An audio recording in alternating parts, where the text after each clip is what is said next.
This segment of Coast Life is sponsored by the Parker Group. All right, well, this weekend is Halloween weekend. There's going to be a lot of spooky, frightening things going on. And, you know, also on CoastLife, we talk a lot of real estate. So what do you get when you put together maybe some homes and some frightening Halloween things? Haunted houses. So to talk a little bit about this, we have Rachel Parker from the Parker Group.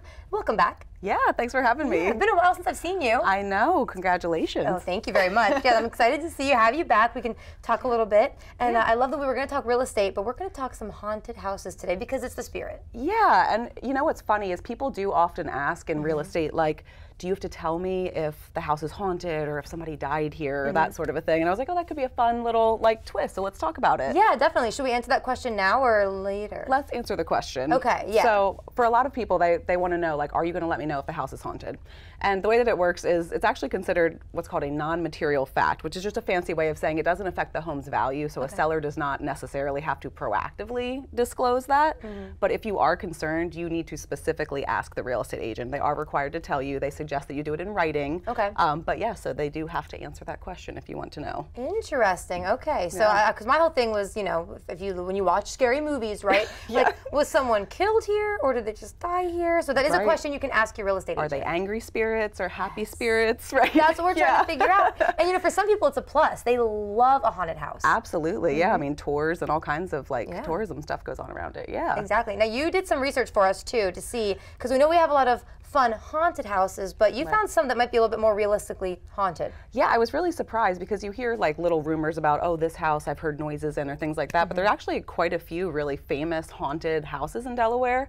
So one that a lot of people have probably heard of is the Dickinson Mansion in Dover. So John Dickinson, the penman of the American Revolution, only lived there for a couple years, but I guess people that work there say that they can still hear him and they hear like a quill scratching parchment in his study, which I thought is kind of funny with his reputation, that like he's apparently still locked away in his study, penning away on parchment. He's always signing the Constitution. Yeah, exactly. It's just never gets a break, that poor man. He doesn't stop. That is so cute. Yeah, and then another one that was really fun is, I don't know if people have seen, there's something called the Cannonball House in Lewis, and it's in the like Historic Society area, and it's called that because literally in 1813, the British shot a cannonball into the side of it. It still sits there. Amazing. But apparently a woman who lived there named Susan passed away at one point because her skirts caught fire in the hearth, which horrible, right? Yeah. But apparently, according to the Historical Society, she's a playful spirit, and so they found that like a worker left his tools on a bench one day, and then he came back and someone had rearranged them and put them on the floor. Or there's a door in there that they nail it shut and it won't stay shut every time they come back in. It's popped back open. Oh my gosh. Or like little things get moved around, and so they say Susan is a playful spirit. But yeah, in Lewis. I prefer these so far. So far they're okay, right? Like just like signing constitutions, playing around. I was at that building actually a few months ago. Really? They were telling me that they were like, yeah, there's a woman, and sometimes we hear her, but nothing scary. She doesn't scare them. She just kind of is around. That's what just like moving keys around and being playful and hiding things. Really interesting. And then the last one, which I didn't have as much information on, but I thought was interesting, is a bed and breakfast in Bethany, actually. It's called the Addie C. Okay. And apparently they hear organ music playing in some of the rooms, but there's no organ in the room. Oh, no.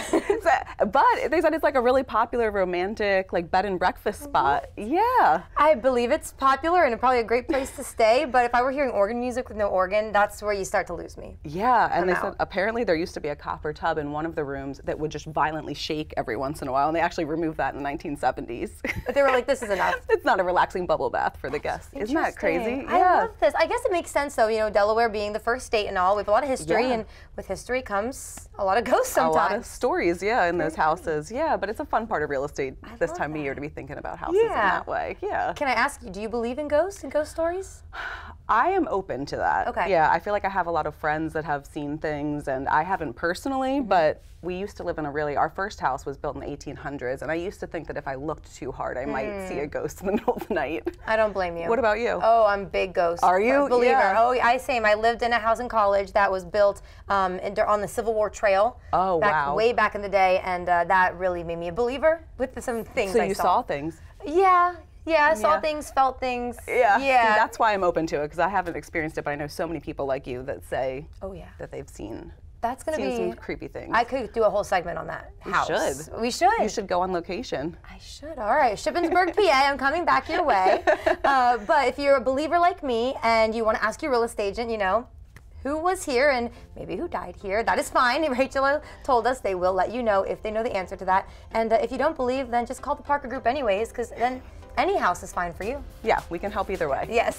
Haunted houses, not haunted houses, and all your real estate questions, Parker Group is who you call. Rachel, this was a fun one. Thanks for thinking of this today. Yeah, it's been a good time. Yeah, definitely. Well, happy Halloween weekend. And for you guys, go search up your haunted houses near you if that's what you're into. But for right now, we'll be right back.